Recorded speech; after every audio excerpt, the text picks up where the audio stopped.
Timnas Indonesia akan memainkan pertandingan terakhirnya di putaran ketiga kualifikasi Piala Dunia 2026 Zona Asia Grup C, Selasa 10 Juni, dengan melawat ke markas juara grup, Jepang, di Stadion Suita City, Prefektur Osaka.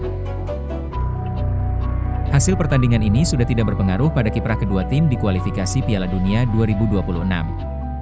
Jepang sejak beberapa pertandingan lalu telah memastikan diri lolos ke putaran final, sedangkan tim Garuda berkat kemenangan atas Cina dibarengi dengan kekalahan Bahrain dari Arab Saudi, telah mengunci satu tiket ke putaran keempat. Namun pertandingan ini sama sekali tidak dapat dilewatkan begitu saja. Terutama jika melihat hasil pertandingan terakhir yang didapat kedua tim. Tuan rumah Jepang menelan kekalahan pertamanya di putaran ketiga pada laga terakhirnya. Melawat ke markas Australia, tim Matahari Terbit harus pulang dengan kekalahan 0-1 akibat kemasukan gol Aziz Behich pada menit ke-90. Pencinta sepak bola boleh berasumsi bahwa Jepang tidak menurunkan skuad terbaiknya. Dari 11 pemain inti yang tampil melawan Australia, hanya Daichi Kamada dan Tsuyoshi Watanabe yang berkarier di Eropa. Namun tetap saja, kekalahan tentu bukan hal yang diinginkan pelatih Hajime Moriyasu saat melawat ke Australia. Maka kekalahan itu boleh disebut sebagai salah satu noda yang akhirnya mencemari catatan Jepang di putaran ketiga. Sebaliknya Indonesia baru mendulang kemenangan tipis 1-0 atas Cina berkat penalti Ula Romeni.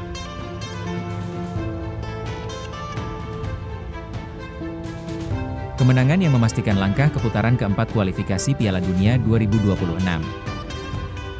Selain raihan 3 poin, hal lain yang patut diapresiasi dari pelatih Patrick Kluivert dalam laga ketiganya mengarsiteki tim Garuda adalah keberanian ia dan tim kepelatihannya untuk menurunkan pemain-pemain yang berkiprah di Liga 1 Indonesia.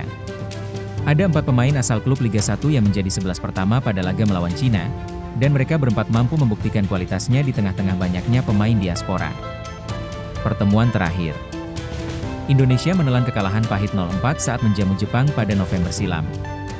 Saat itu gawang Martin Paes kemasukan oleh gol Takumi Minamino, Hidemasa Morita, Yukinari Sugawara, dan gol bunuh diri Justin Hubner.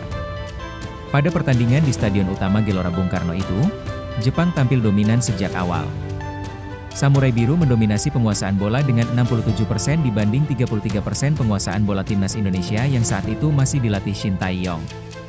Dari sisi melepaskan tembakan dan tembakan akurat pun Jepang unggul, dengan catatan 12 tembakan dan 7 tembakan ke gawang, dibanding 8 tembakan dan 3 tembakan ke gawang yang dicatatkan tim Garuda.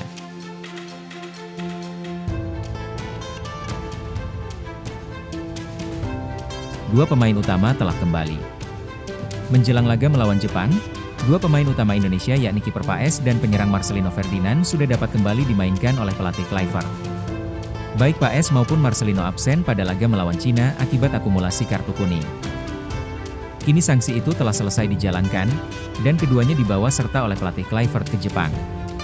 Namun bukan berarti keduanya dijamin mendapatkan tempat di tim inti. Sebab dari pertandingan melawan Cina, terlihat bahwa Kluivert dan tim kepelatihannya menilai pemain berdasarkan kualitas, dan bukan nama besar belaka. Paes memiliki pesaing yang tidak kalah kualitasnya dalam diri Emil Audero Mulyadi. Emil memperlihatkan kelasnya sebagai mantan kiper Juventus dan Inter Milan saat ia tampil gemilang pada laga melawan Cina. Clean sheet dan beberapa penyelamatan penting membuat Emil layak dipertimbangkan untuk kembali tampil sejak awal. Sedangkan fungsi Marcelino di sektor serangan Indonesia dapat diemban oleh Egy Maulana Fikri dengan baik pada laga kontra Cina. Pemain Dewa United itu juga terbukti dapat menjadi mitra yang sepadan bagi Ula Romeni di lini serang tim Garuda.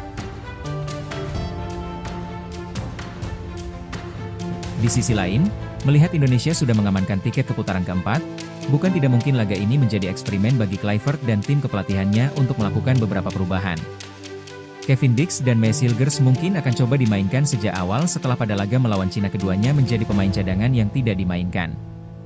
Selain itu, Beckham Putra yang tampil sebagai pemain pengganti dan mampu memperlihatkan kemampuannya saat melawan Cina juga berpeluang dimainkan Kluivert sejak awal. Jepang mungkin turunkan lapis kedua.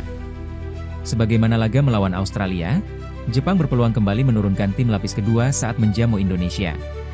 Pemain-pemain top mereka seperti Kaoru Mitoma tidak masuk dalam skuad kontra Australia, sedangkan Zion Suzuki dan Wataru Endo tidak dimainkan, dan Takefusa Kubo dimainkan sebagai pemain pengganti. Jepang juga harus kehilangan dua pemain yakni Koki Machida dan Tsuyoshi Watanabe yang mengalami cedera. Pelatih Moriyasu memutuskan tidak menambah anggota skuad timnasnya, sehingga saat ini hanya ada 21 pemain timnas Jepang. Terlebih pelatih Moriyasu memang memanggil 7 pemain baru untuk 2 laga penutup di kualifikasi Piala Dunia 2026 ini.